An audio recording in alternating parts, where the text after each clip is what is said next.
Assalomu alaykum. Yosh va pedagog psixologiya fanining tadqiqot sohasi va muammolari, psixik rivojlanish va uni davrlashtirish muammosi mavzuiga to'xtalib o'tamiz. Reja.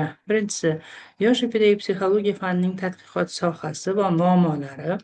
Ikkinchisi, ontogenetik rivojlanishni davrlashtirishga bo'lgan turli yondashuvlar. Uchinchisi, rivojlanishni davrlashtirish mezonlari. Birinchi rejaga to'xtaladigan bo'lsak, yosh va pedagog psixologiya fanining tadqiqot sohasi va muammolari. Yosh va pedagog psixologiya fanining muammolari insonning rivojlanish jarayonini, ta'lim-tarbiya samaradorligini oshirish bilan bog'liq bo'lgan fundamental masalalarni qamrab olgan. Ushbu muammolarni ikki asosiy yo'nalishga ajratish mumkin. Birinchisi, yosh psixologiyasining fundamental muammolari. Bu yo'nalish insonning hayoti davomidagi o'zgarishlarni tushunishga qaratilgan. Demak, bu yerda asosiy narsa psixik rivojlanishni davrlashtirish, inson turli yosh bosqichlariga ajratish va har bir bosqichning mezonlarini belgilash muammosi. Irsiyat va muhit muammosi. Shaxsning shakllanishida biologik omillar, genetika va ijtimoiy muhitning tarbiya, atrof muhit o'zaro nisbati muammosi. Uchinchisi, rivojlanishning uzluksizligi va sakrashlari. Psixik rivojlanish tekis kechadimi yoki ma'lum inqirozli davrlar orqali sakrashlar bilanmi? Keyingisi, senzitiv davrlar. Muayyan qobiliyatlarni, masalan, til, o'rganish, rivojlantirish uchun eng qulay bo'lgan vaqtni aniqlash, undan samarali foydalanish. Ikkinchisi, pedagog psixologiyaning dolzarb muammolari. Birinchisi, ta'lim va rivojlanish nisbati. Ta'lim rivojlanishning oldida boradimi yoki uni yetaklaydimi? Ya'ni Vygotskyning yaqin rivojlanish zonasi nazariyasini bu yerda asosiy qilib ko'rsatishimiz mumkin. Bilimlarni ko'chirish muammosi. O'quv jarayonida olgan bilimlarni yangi real hayotiy vaziyatlarda qo'llay olish qobiliyati. Maktabga tayyorgarlik. Bolaning maktab ta'limiga psixologik, irodaviy va intellektual jihatdan tayyorgarligini baholash. Keyingisi, iste'dodli bolalar bilan ishlash. Qobiliyatli bolalarni aniqlash va ularning potensialini yuzaga chiqarish uchun maxsus metodikalar yaratish va o'qituvchi-o'quvchi muloqoti. Bu yerda ta'lim jarayonida o'zaro hamkorlikning psixologik to'siqlari va ularni bartaraf etish. Shu bilan bir qatorda zamonaviy global muammolari ham bor.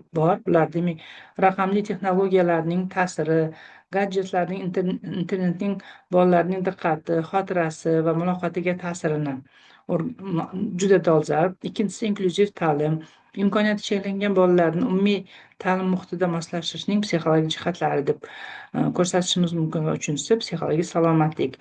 O'quvchilarda uchraydigan stress, xavotirlarni o'rganish. Ikkinchi rejamiz bu ontogenetik rivojlanishni davrlashtirishga bo'lgan turli yondashuvlar. Vygotsky 20-asrning boshlarida va uning birinchi yarmida xorijiy va mahalliy psixologlar tomonidan taklif qilingan davrlashtirishning 3 ta guruhini ajratib ko'rsatdi. Birinchi guruhga bolalikni davrlashtirishga urinishlar bolaning rivojlanish yo'nalishini ajratish orqali emas, balki u yoki bu tarzda bola rivojlanishi bilan bog'liq bo'lgan boshqa jarayonlarning bosqichma-bosqich qurilishi asosida kiritilgan. Shu guruhga Vygotsky xususan biogenetik nazariyaga asoslangan bolalar rivojlanishining davrlashtirilishini o'z ichiga oladi. Bu yerda filogenetik rivojlanish bosqichlari asos sifatida qabul qilinadi. Masalan, amerikalik psixolog Grenville Stanley Hall konsepsiyasi. Bunga ko'ra, biogenetik nazariyaga ko'ra, shaxsning shakllanishida nasl muhim rol o'ynaydi degan fikr ilgari suriladi. Keyingi nazariya bu Hallning rekapitulyatsiya nazariyasi. Unga ko'ra, bola psixikasi ontogenetik rivojlanishda irsiyat shaxs psixikasining filogenetik taraqqiyotiga ta'sir qiladi. Olimning ta'kidlashicha, go'daklik hayvonlar rivojlanishi pallasidan boshqa narsa emas. Asosiy mahsulot ovchilik va baliqchilik bo'lgan qadimgi kishilarning davriga aynan mos keladi. 8-12 yoshda o'sish davri esa yovvoyilikning oxiri va sivilizatsiyaning boshlanishidagi kamolotga tengdir. O'spirinlik esa jinsiy yetilishdan 12-13 yoshdan boshlanib yetuklik davrigacha 22-25 yoshgacha davom etib romantizmga barobardir. Bu nazariyada shaxsda ro'y beradigan o'zgarishlarni, jamiyatning tuzilishi, ijtimoiylashish usullari va atrofdagi odamlar bilan o'zaro munosabat vositalari asosida tushuntiradi. Ijtimoiylashuv nazariyasiga ko'ra, inson biologik tur sifatida tug'ilib, hayotdagi ijtimoiy shart-sharoitlarning ta'sirida shaxsga aylanadi. Rollar nazariyasiga ko'ra, inson ijtimoiy muhitda bajarilishi shart bo'lgan maxsus rollar uning xulq-atvorida, boshqalar bilan munosabatida sezilarli iz qoldiradi. Psixogenetik yondashuv biogenetik va sosiogenetik omillarning qiymatini pasaytirmaydi, balki psixik jarayonlarning rivojlanishini birinchi darajali ahamiyatli deb hisoblaydi. Mazkur yo'nalishni uch yo'nalishga ajratib o'rganish mumkin. Ulardan birinchisi psixodinamik yondashuv bo'lib, yirik namoyandalaridan biri amerikalik psixolog Eriksondir.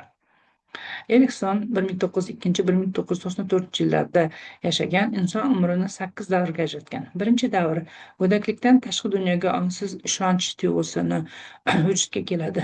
Buning bosh sababi ota-onaning mehr-muhabbati, g'amxo'rligi va jonkuyarligidir.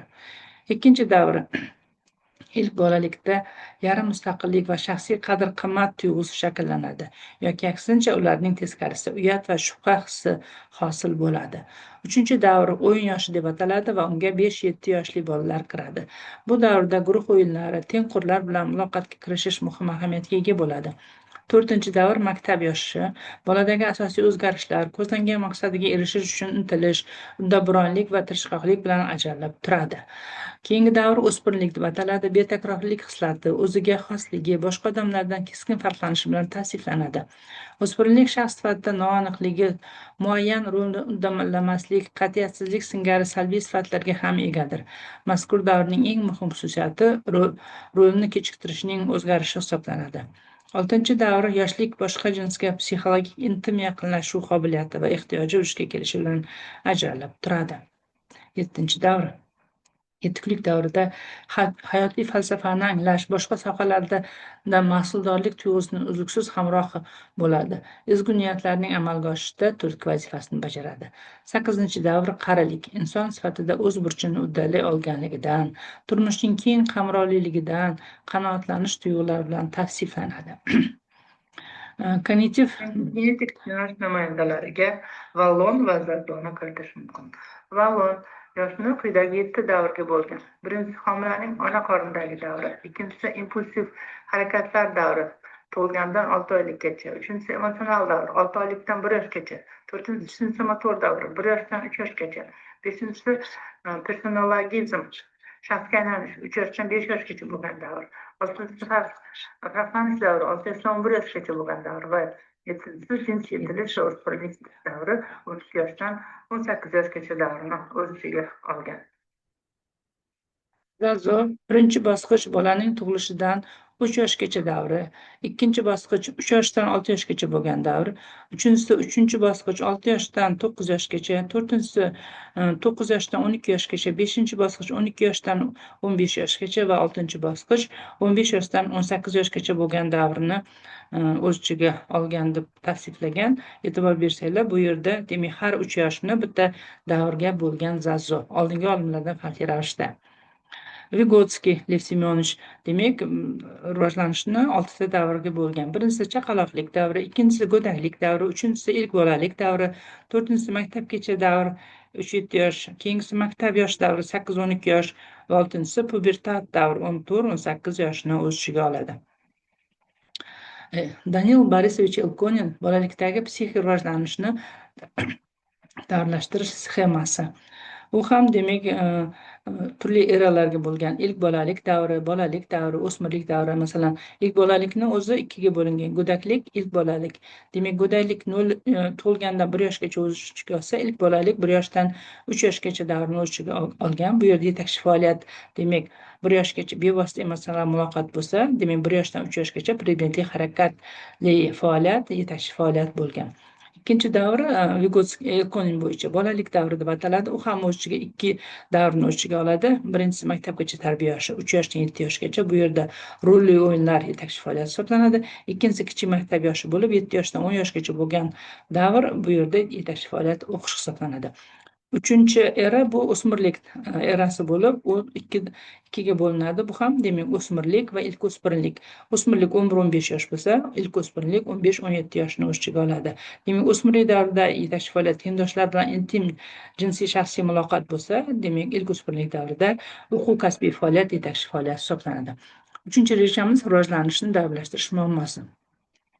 Yosh davrining mezonlari, qoidalar, ko'rsatkichlar, ular asosida bolalikni alohida davrlarga bo'lib barpo etiladi. Zamonaviy bolalar psixologiyasida yoshlarni davrlashtirish mezonlari tizimini alohida ta'kidlash qabul qilindi. Unga quyidagilar kiradi. Birinchisi taraqqiyotning ijtimoiy vaziyati, ikkinchisi yetakchi faoliyat, uchinchisi yosh.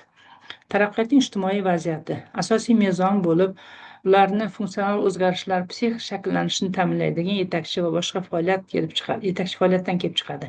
Yangiliklar har bir yosh davrining oxiriga qadar yaratilib, yangi ijtimoiy vaziyatning yuzaga kelishi uchun asos tuziladi. Shu bois bir yoshdan boshqa bosqichga o'tish yoki ijtimoiy vaziyatning buzilishi va yangi taraqqiyot vaziyatining barpo etilishi yangi yetakchi faoliyatning shakllanishi bilan bog'liq.